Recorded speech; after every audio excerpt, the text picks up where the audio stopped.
no es responsable, ¿no? Eso existe en todas partes.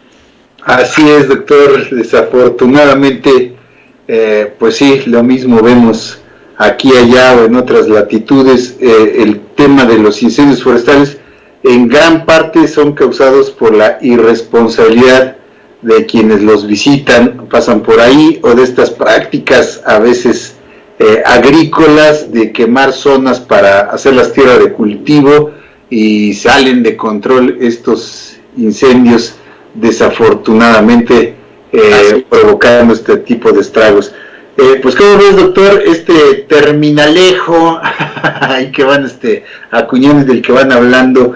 Lo queríamos tratar contigo justamente porque antes de que nos llegue por otro lado, no es un término aceptado o reconocido todavía, pero el fenómeno no es nada nuevo, o sea, ya lo conocemos. Por ejemplo, en las zonas en las que es endémico el dengue, en las zonas de la costa, principalmente la costa este de México, Veracruz, incluso Guanajuato, Campeche, Tabasco, toda esa zona de México, hay dengue en esta época del año, en esta época de calor, y coincide con la época en la que empieza la influenza estacional en septiembre. Entonces pues empiezan a concurrir, y ahora pues bueno, vamos a tener este coronavirus, porque hay otros coronavirus, como ya lo hemos platicado, que son una de las causas más frecuentes de gripe común, y eso pues ya se ha presentado siempre, ¿no? Entonces cada una de las enfermedades tiene sus recomendaciones, pero en general coinciden cuando se tiene una higiene apropiada, cuando todo eso, se lavan las manos, se mantiene pues no contacto físico con las personas, pues son las recomendaciones generales. Hay otras enfermedades, por ejemplo el dengue, que sí tiene recomendaciones muy específicas como tapar los recipientes de agua, no permitir que se formen mosquitos, porque el mosquito Aedes aegypti es el que transmite el dengue. Incluso no sé si leyeron, hay un protocolo que se va a llevar a cabo en Florida justamente para disminuir el riesgo de dengue, zika, paludismo, muchas enfermedades que son transmitidas por el mosquito, que como ya lo platicamos, es probablemente el animal más peligroso para el ser humano, el mosquito.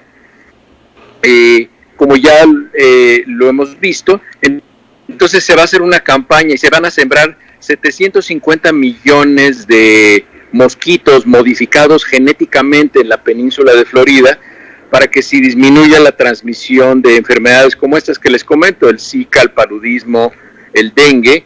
Y entonces esto va a hacer que la población de mosquitos de Florida sea una población genéticamente modificada que no es capaz de transmitir enfermedades como estas. Y entonces pues vamos a ver cuál es el impacto en mediano y largo plazo respecto a esta manipulación genética que se está haciendo del mosquito, ¿no? Vamos a ver qué es lo que sucede. Claro, porque no solo es eliminar a la especie como se hace con las nebulizaciones de insecticidas distintos, que es lo que comúnmente se utiliza, ¿no? Al mantener a esta especie que cumple también una labor biológica, pues no rompes también del todo el equilibrio que tiene que haber en estos ecosistemas, ¿no, doctor? O sea, tiene que existir, la especie tiene que prevalecer, ¿no? Como todas cumplen una función. Claro, porque las larvas de mosquito, que no se nos olvide, las larvas de mosquito son una fuente muy importante de alimentación para algunas clases de peces y batracios, como las ranas o como animales de este tipo. Entonces no debemos olvidar que bueno, cada especie tiene su finalidad, y si nosotros tratamos de influir en ello, pues podemos alterar la estabilidad ecológica de algún entorno, y entonces bueno, pues eso no es recomendable, ¿no?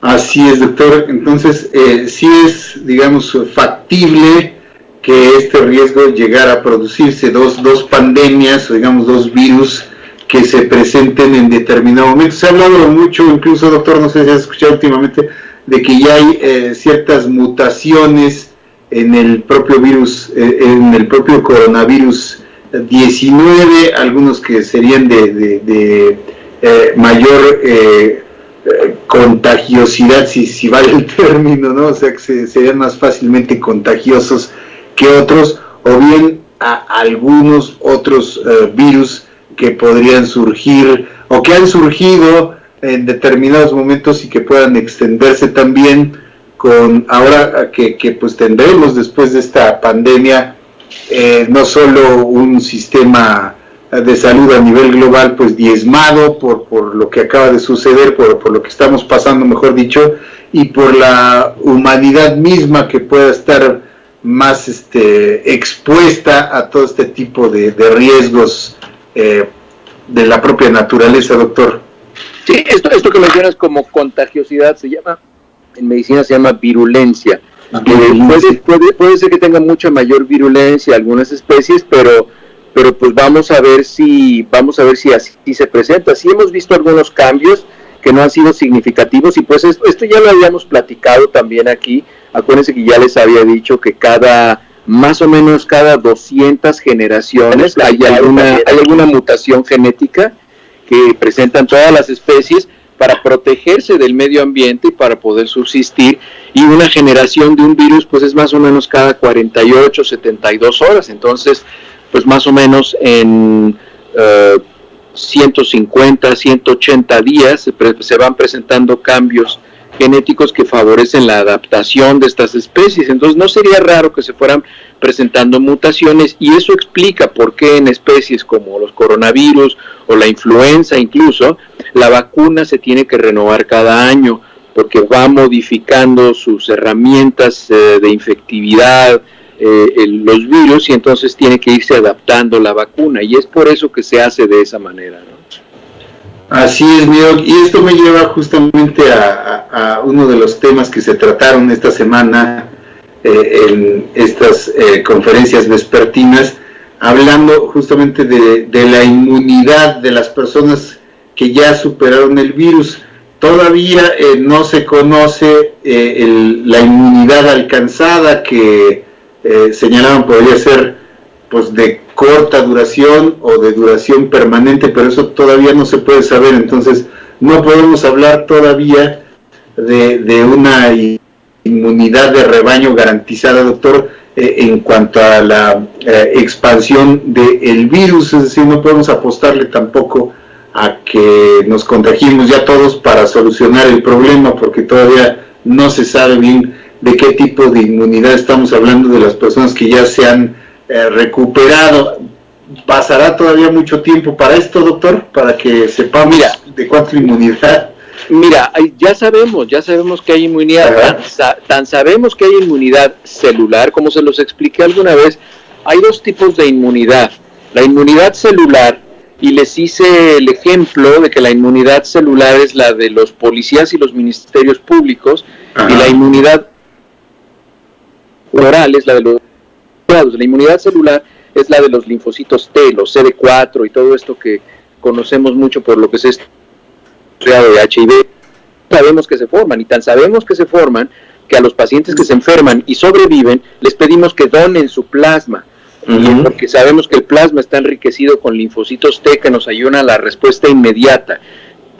Habitualmente, después de aproximadamente 3 meses, el sistema inmunológico humoral forma inmunoglobulinas, anticuerpos específicos, inmunoglobulinas G específicas para ese virus o cualquier otro que nos infecta. Eso es lo que no sabemos. Es por ello que las fases de investigación clínica duran eso, de entre 3 y 4 meses, para ver si la respuesta inmune de las personas es la apropiada. El concepto de inmunidad de rebaño, eso significa que por lo menos el 50 o 60% de la población, aproximadamente entre ese promedio, entre el 50 y el 60% de la población de una comunidad, ya fue infectada o vacunada. La infección es la inmunidad natural, es la manera de adquirir inmunidad de manera natural, y la vacuna es la manera de adquirir inmunidad de forma artificial. Entonces, cuando el 50-60% de la población ya fue infectada o ya fue vacunada, es cuando se alcanza la inmunidad de rebaño. Recuerden que la estrategia en México y en el mundo en este momento, con el aislamiento, con el distanciamiento social, es alargar la pandemia. es a hacerla mucho más larga para que el número de casos no sea tan alto que se alcance la insuficiencia hospitalaria. Y cuando no se alcanza la insuficiencia hospitalaria porque se va prolongando la pandemia en todos los países del mundo, eso es lo que es aplanar la curva. Ese es el concepto de aplanar la curva. El aplanar la curva no es que haya menos casos cada día, porque no va a suceder. Va a haber más casos cada día, porque estamos avanzando. Esta pandemia se va a acabar más o menos como en mayo o junio del próximo año.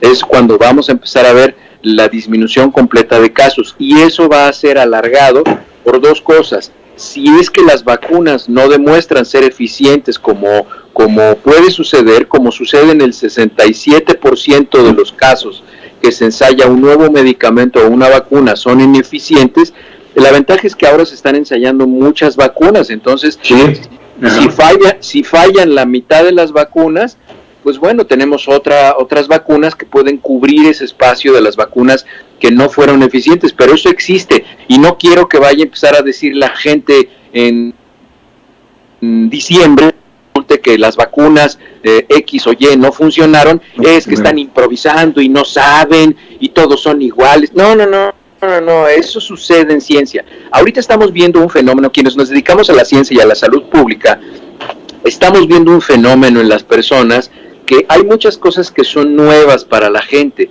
Para nosotros no, ya tenemos muchos años viéndolas y ya sabemos, ya esperamos qué es lo que va a suceder, pero la gente está teniendo mucha más información, lo cual a mí me parece muy bueno, pero lo malo es cuando la gente echa a andar su imaginación y piensa cosas que no son. Entonces hay muchos conceptos en salud pública que no es tan sencillo entender, como esto del aplanamiento de la curva. El aplanamiento de la curva no es ver la gráfica diaria que va a ir para arriba y va a seguir yendo para arriba por número de casos. Eso no es el aplanamiento de la curva. El aplanamiento de la curva es un término técnico, epidemiológico, que es esto que les acabo de explicar. Entonces es muy importante que la gente lo entienda, y esto va a servir para las pandemias que va a haber en el futuro, porque las va a haber. Ustedes tuvieron la exclusiva conmigo en febrero del 2018 que les dije que esto iba a pasar. Yo les dije en febrero del 2018 que esto iba a pasar. Ya lo sabíamos, y ya sabíamos que iba a ser como esto que está sucediendo, y ya lo habíamos platicado aquí. Entonces, esto no es sorpresa, y si no es sorpresa para una persona como yo, que no soy una autoridad de salud ya en ninguna parte del mundo, pues para quienes están involucrados tampoco lo es, ni en México ni en el mundo. Entonces, sabíamos que iba a pasar. Entonces, el que concurran 2 o 3 epidemias o pandemias o brotes regionales de 2 enfermedades, eso no modifica las estrategias, y ya sabemos que va a pasar. O sea, desde ahorita ya sabemos que a final de septiembre la gente que adquiera influenza porque no se vacune, pues se va a poner muy mal, y es muy probable que se muera si es que coincide con coronavirus. Todo lo que está sucediendo ahorita, la gente se está volviendo loca y quieren que ya haya vacuna para el coronavirus, pero de ese grupo de gente que le preguntan, oiga, ¿usted ya quiere que llegue la vacuna del coronavirus? Sí, ok, y en septiembre se va a poner la de influenza, ¿verdad? Para que no le vaya a ir mal. No, yo no le tengo confianza a la de influenza, porque leí en la revista esta de chismes de la farándula que 2 artistas a sus hijos se les torcieron las rodillas después de la vacuna de influenza, entonces no me la voy a poner. Entonces la gente es muy chistoso, pues se está viviendo la paradoja de la vacunación, así se está llamando en el ambiente médico. La paradoja de la vacunación es que la gente no se quiere poner las vacunas que hay, porque pues ellos no ven gente enferma de influenza, no ven gente enferma de sarampión, entonces no se las quieren poner, pero como sí ven en las noticias todos los días coronavirus, entonces esa sí se la quieren poner. Entonces hay una vacunación selectiva por las personas, por la desinformación que hay en los medios de comunicación. Entonces es muy importante que eduquemos a la gente y que le digamos qué vacunas es la que la gente se tiene que poner, todas las que correspondan a su grupo de edad y a las recomendaciones de las autoridades de salud. Y eso no lo recomienda la Secretaría de Salud en México, lo recomienda la Organización Mundial de la Salud. Ahí están las tablas de vacunación recomendadas. Entonces todas las vacunas que corresponden se tienen que poner. Y eso no tiene nada que ver con ninguna otra cosa más que con la experiencia que hemos tenido. Entonces, eso a mí me llamó la atención. Estaba leyendo ese artículo hace pues ya casi como un mes, que es muy curioso, porque digo, gente como Miguel Bosé, que hacen sus campañas contra vacunaciones y todo este tipo de cosas, eso hace mucho daño a la mentalidad popular y social, porque mete ideas que no son ciertas y entonces eso finalmente va a costar vidas, ¿no? Entonces, pues, es bastante triste, pero sí, esto de lo que tú mencionabas, la palabra esta de la sindemia, pues no es otra cosa más que la coincidencia de varias pandemias, epidemias o brotes, que pues ya nos hemos enfrentado a ello durante mucho tiempo, ¿no?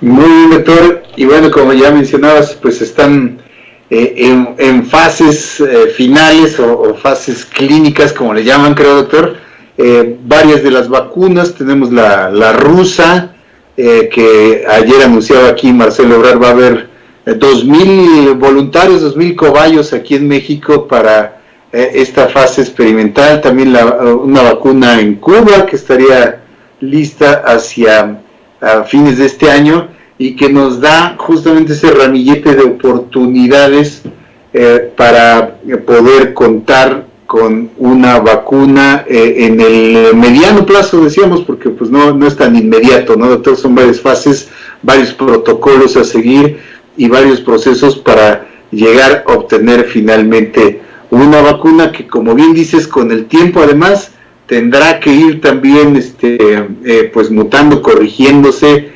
incrementándose en su efectividad, para que pues lo que va a ser este coronavirus, que va a ser algo así, dice el doctor, también estacional, ¿no? Como lo es la influenza, ya se va a unir a este catálogo de vacunas a las que tendremos seguramente y ojalá acceso toda la humanidad de manera recurrente, doctor.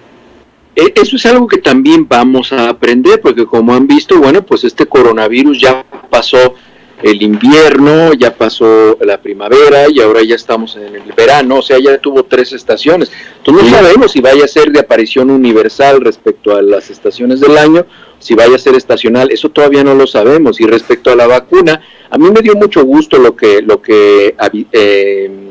dijeron allí en México, porque eso confirma lo que yo ya les había dicho en algunos otros medios, porque ya se habla de la vacuna rusa.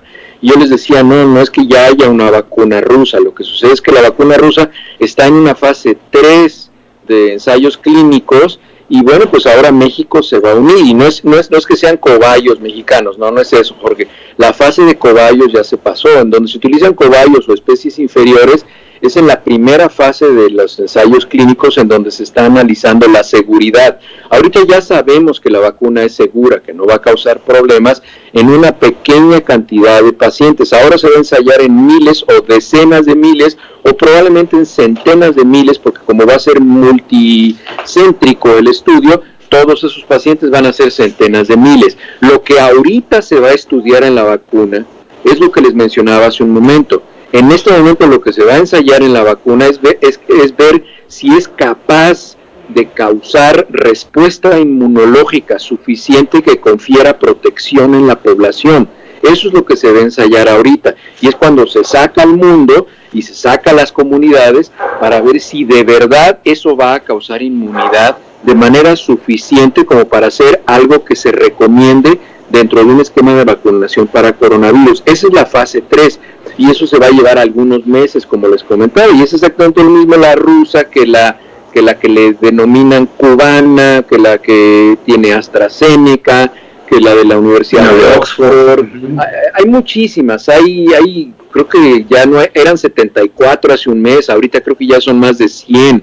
Entonces, el que haya tantas vacunas es muy bueno. Lo que les repito, es muy probable que el 60% de esas vacunas que hay vayan a fallar, no vayan a ser suficientes para causar inmunidad, pero va a quedar el otro 40%, y pues bueno, lo que va a suceder es que va a haber algunas vacunas que van a ser mucho más eficientes que las otras, y entonces eso incluso lo van a utilizar los laboratorios como una estrategia mercadológica, diciendo, ¿por qué te vas a poner esta si la mía tiene mayor eficiencia una vez que se le pone en la comunidad? Entonces, pues eso van a tratar de hacerlo, y es por eso que ingresó la Fundación Slim. Hay gente que no entiende por qué la Fundación Slim intervino en el protocolo que se está llevando a cabo en México.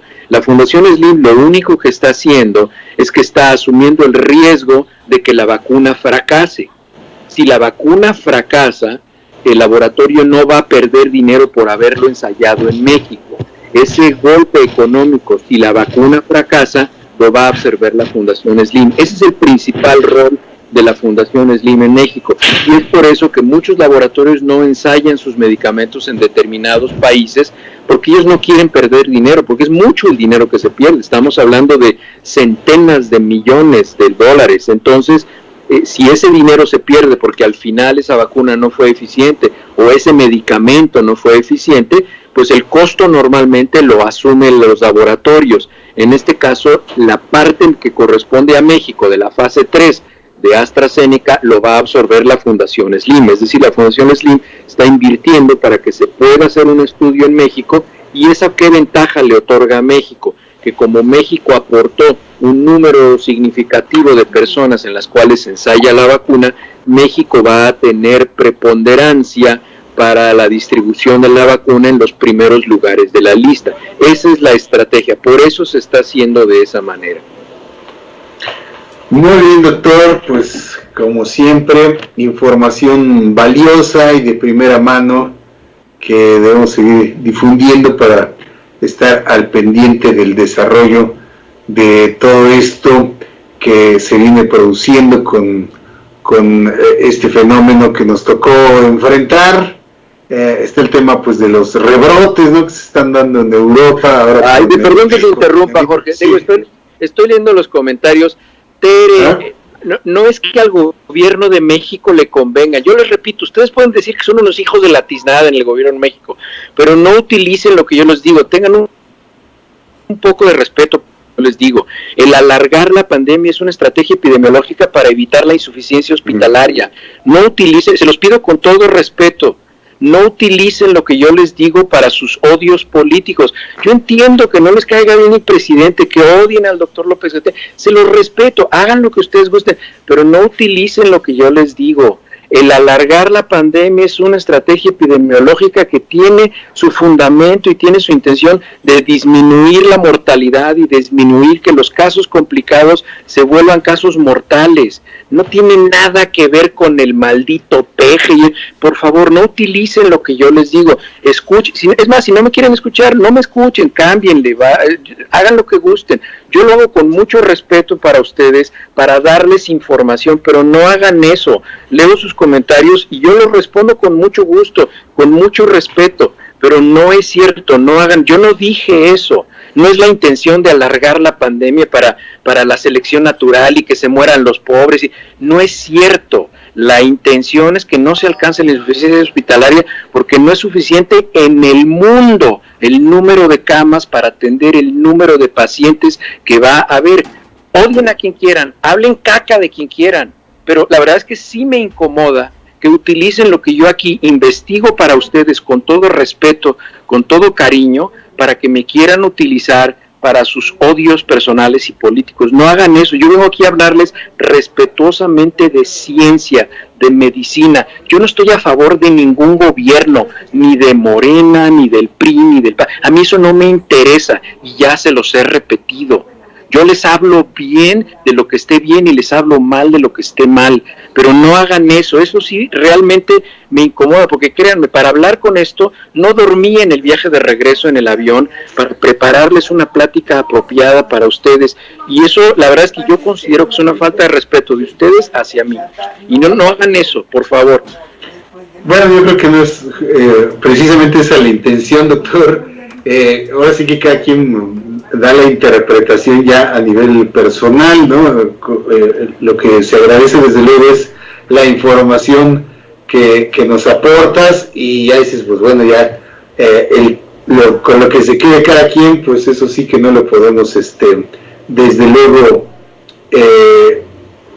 considerar no como una ofensa, doctor. Yo creo que no, creo que algo de la auditorio no, espero que no lo tomes, sí, no es una ofensa hacia ti con lo que tú expones. Lo que ya cada quien opine a nivel político, pues es punto y aparte, ¿no?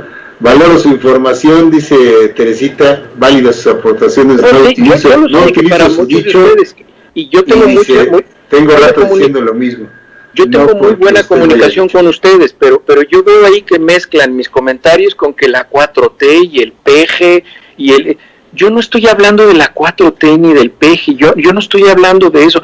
Traten por favor de entender, y lo que yo les digo, la intención de lo que yo les digo es para que salgan y se lo digan a la gente que conozcan y digan, ¿saben qué? Yo escuché esto, y si quieren seguirme preguntando, si quieren les hablo por qué no se han hecho pruebas, y creo que ya se los mencioné. Eso se llama el método Sentinel, en el cual no se hacen pruebas, se hace un muestreo de pruebas, y eso no lo inventó el PEGI, ni lo inventó la 4T. Eso es un protocolo que se llama método Sentinel desde el 2007, que tiene su origen en la pandemia o la epidemia de influenza en Madagascar. Todo tiene una explicación epidémica. Y pregúntenme, yo se los contesto.